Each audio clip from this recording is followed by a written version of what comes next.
మా ఓ రాయి ఎన్నిసార్లు పిలిచాలమ్మా నిన్ను? ఎప్పుడు పిలుస్తువి? నీకు వినపడలేదు. 2 సార్లు పిలుస్తున్నావు, 2 3 ఏస్తున్నావు? బయటికి పోతున్నావా? పోవాలా, బయటికి పోవాలా, పని ఉంది. మాస్క్ పెట్టుకోవాలా. నువ్వు పిలిస్తే వస్తే. మాస్క్ పెట్టుకోకుండా ప్రజలకి ఏదైనా చేయాలనుకుంటానా? మాస్క్ పెట్టుకోకుండా అంటే? మాస్క్ పెట్టుకోకుండా అంటే జనాలంతా చచ్చిపోతారు కాబట్టి దాని మీద ముందు కనిపెడదామని 2 ఏళ్ళ నుంచి ఫుల్గా నెట్లో అన్ని ఇన్ఫర్మేషన్లు తీసుకొని మందు తయారు చేసిన. నువ్వా అంటే నేనే, దాని తప్పేముంది? అది మనకెట్లా వస్తుందిరా? ఏదో డాక్టర్లే కనిపెట్టాలంటారు. అన్ని డాక్టర్లే కనిపెట్టినారా? ఏమో అంటారు. ఇప్పుడు బల్బు కనిపెట్టినాడు ఏమన్నా ఎలక్ట్రీషియన్ కనిపెట్టినారా? కాదు కదా. అట్లా ఏదైనా అనుకుని సాధిస్తే అంటారు కదా, డాక్టర్లే కనిపెట్టాలా అది ఇదని. మనలో అన్ని టాలెంట్లు ఉన్నాయి. అందుకు జనాభా చచ్చిపోతున్నారు, మన చేతిని ఏమైతుంది చెప్పు? అవుతుంది. ఇప్పుడు నేను అందుకే కదా 2 ఏళ్ళ నుంచి 2-3 చోట్ల ప్రయోగాలు చేసినాను. కనిపెట్టి మళ్ళీ ఏమైంది? సక్సెస్ అయిందా? పర్లేదు, సక్సెస్ అవుతుందని నమ్మకం అయితే ఉంది. అంటే ఏమిటి మీద ప్రయోగం చేసినావు? ఫ్రెండ్ వాళ్ళ ఇంటికాడ కుక్క వస్తాండే, బిస్కెట్లు అడుగుతాండే మా ఆటికి వచ్చినప్పుడల్లా దానికి అది పెట్టి బిస్కెట్ పెట్టినాము. అదేసా చచ్చిపోయింది. అయ్యో పాపం.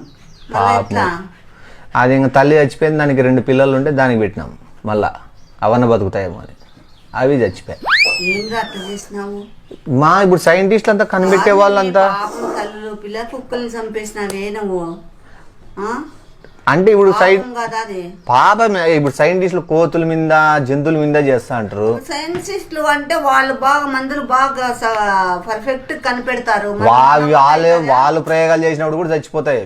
మన వల్ల అవుతుందా? మనం ఏమన్నా నువ్వేమన్నా మెడిసిన్ చేసినావా చెప్పు? మెడిసిన్ అవసరం లేదు మా. ఇప్పుడు డాక్టర్ అని పేరు ముందు ఉన్న వాళ్ళంతా డాక్టర్లు మెడిసిన్ చేసినట్లా కాదు. ఇప్పుడు రేపొద్దు నేను ఇప్పుడు మెడిసిన్ ఇది కనిపెట్టినానంటే నాకు కూడా డాక్టర్ నిమ్మేసి డాక్టర్ రాధిక నీ పేరు కూడా వస్తుంది.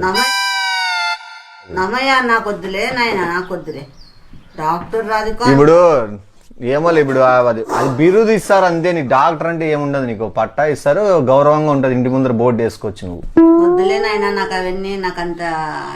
సర్లే, అది నీ ఇష్టంలే గానీ అవార్డు మాత్రం తీసుకుందు నీ చేతుల మీదే. వద్దులే గానీ ఏం చెప్పు? ఏం లేదు, ఇప్పుడు అది పోదులే 2 నిమిషాలు. ఇప్పుడు ఏం లేదు, మా జంతువుల మీద పని చేయడం లేదు. మన ఇంటికాడికి వచ్చినప్పుడు కూడా పందికి పెట్టినా. అది ఏమైంది తెలుసా? చింద బతికిందో బాందో తెలియదు. ఇట్లయితే కాదు, అబ్జర్వేషన్ లో పెట్టాలా. ఎట్లా చెప్తావు నువ్వు చచ్చిపోయింది అని? ఇప్పుడు ఏదన్నా మనం కళ్ళ ముందరే ఉంటే అబ్జర్వేషన్ చేయొచ్చు, ఏం రియాక్షన్ అయితేనా ఏం కథ అనేది. ఏమోలే, అందుకు నువ్వేమైనా సపోర్ట్ చేస్తే. నేనేం చేయాల? నా చేతనేమవుతుంది? నువ్వేం చేయద్దు, ఊరికే ఇచ్చిన మెడిసిన్ తీసుకోరంతా. నేను అబ్జర్వేషన్ లో పెడతా. నేను నీదంతా డీటెయిల్స్ అంతా వీడియో రికార్డ్ చేసి నేనంతా రాసుకుంటాను. ఏమేమి రియాక్షన్ వస్తుంది, ఏమేమి వస్తుంది, ఎట్లెట్లున్నాయి ఫలితాలు అనేది. నేను చచ్చిపోయినాక నువ్వేం రాసుకుంటావు? ఎందుకు చచ్చిపోతావు? నా ఫోటోకి దండేసినాక నువ్వేం రాసుకుంటావు? అట్లే ఉండదు. ఇప్పుడు రాష్ట్రపతితో నీ మోడీ గారితో కూడా నీకు అవార్డు తీసుకునే ఛాన్సులు ఉన్నాయి. ఏమన్నా ఇట్లా వీడియో చేస్తానవా? ఏం వీడియో? ఏమన్నా వీడియో చేసి అది పెడతావా? ఏం గతి అట్లాంటివన్నీ చేయద్దప్ప. యా వీడియో తీసి? ఏమో నువ్వు ఇట్లా మాట్లాడుతున్నావు. ఏంది నా ఫోటోకి దండేసినాక నువ్వేం చేస్తావు? మా చరిత్రలో మిగిలిపోతావు. నాకు వద్దులే నాయన అంత ప్రయోగాలు. నీ అందరు తల్లిదండ్రులు చూడుపో ఎట్లున్నారు, సపోర్ట్ ఇచ్చుకుంటా. నువ్వు ఎందుకు అసలు చచ్చిపోతాను? నా మీద నమ్మకం లేదా నేను కనిపెట్టేది? దానిలో డోస్ ఎక్కువ ఇచ్చినా నీకు తక్కువ ఇస్తాము. నాకేమన్నా పిచ్చి పట్టు లేకుంటే ఏమన్నా దానికి మళ్ళా మందు కనిపెడతా. నువ్వు మందు కనిపెట్టే వరకు నేను ఉంటానా? రూమ్ లో పెట్టి వాకిలేసి బీగాలు వేసుకుంటాం అంతే. దానికి ఏమైతే ఏమేం ప్లాన్ చేసినావు నాయన నువ్వు? చూడు, మా ప్రజల కోసం ఆ మాత్రం త్యాగం చేయాలి. నువ్వు చాలా ఎక్కువ దూరం పోతావు. చాలా నువ్వు ఎందుకు పోతాను మా దూరంకి? నన్ను వాకులేసి నాకేం కరోనా నాకేమో.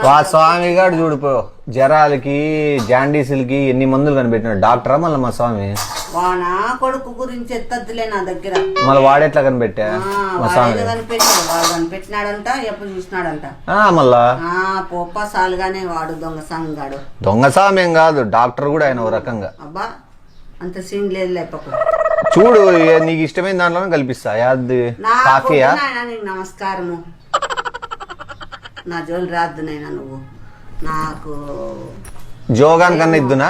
జోకి చెప్పు తీసుకొని కొడతా. ఏమి ఏం ఎట్లెట్లుంది పాపం, అది బుజ్జినా కొడుకు బుజ్జిగాడు వణికిస్తాడంట. వేరే కుక్కలు చంపినా దీన్ని చంపాలని బంగారు దాన్ని. మళ్ళీ నువ్వు వేసుకో. నువ్వు వేసుకో నాకు చెప్పే బదులు. సర్లే నీకు తెలియకుండా కలిపిస్తాను. మళ్ళా చెప్తాను నీకే, చెప్పిరిగేటట్టు కొడతాను. COVID-19 టైప్ రాధికా-19 ఎట్లుంటది? బాగుందిలే. టీవీలన్నిట్లో నీ పేరు నీదే అంతా. చచ్చిపోయింది. నేను నాకు ఖచ్చితంగా చెప్తావు, నాకు అవార్డు ఇస్తాడు. మా అమ్మ ప్రోత్సాహం వల్ల నేను ఇట్లా చేయగలిగినానని. చచ్చిపోయిందని చెప్పు. నువ్వు ఉంటావమ్మా, నేను దండేసిన అని చెప్తా. మళ్ళా దండేసి చెప్పు. దండేసి కాదు, మా అమ్మ వల్లే, మా అమ్మ హెల్ప్ వల్లే నేను ఇప్పుడు ఇది. నమస్కారం నాయన, నేను పోయేస్తానప్ప. నేను బయటికి పని మీద పోతాను. నమస్కారం. కాదు ఇక్కడ రా ఒకసారి, ఈను నేను చెప్పేదన్నా చెయ్యి. నాకు ఇట్లా ప్రయోగాలంటే నాకు భయము. సర్లే నీకు చెప్పి చేద్దాం అనుకున్నా, చెప్పకుండా చేస్తా. చెప్పకుండా చేసినా నువ్వు నీ చేతి నుంచి ఏమి ఇచ్చినా నేను తీసుకోను.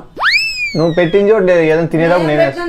నేనేమైనా చూసుకొని వేరే వాళ్ళకు, నీకు మీ డాడీకి ఎవరికో పెట్టి ఆ తర్వాత నేను తింటా. అంటే మేము పోయేకే మళ్ళా పాపం నేను పోచ్చా? నేనైతే పోనీ, మీరు మాటకు బాగుండాలా. ఇది భలే నీ పేరు వద్దా? నా పేరు వద్దు నాయన, నువ్వే పెట్టుకో పేరు. నువ్వే పెట్టుకో పేరు. లైట్ గా వేసుకోమంతే, ఎక్కువ వద్దులే. వద్దు, నాకేం వద్దు. లైట్ గా. జో మీద కూడా ఉపయోగించినావా చెప్పు ఇరిగేటట్టు కొడతాను. ఇద్దరికి వేస్తాలే, ఓ రూమ్ లో ఉండండి ఇద్దరు. తిరుగుతుంది నీకు, మళ్ళా బాగా చెప్పిండేను. బయటికమ్మా? సర్లే వచ్చినాక మాట్లాడదాం. లేదా కూర్చొని నీట్గా మాట్లాడదాం.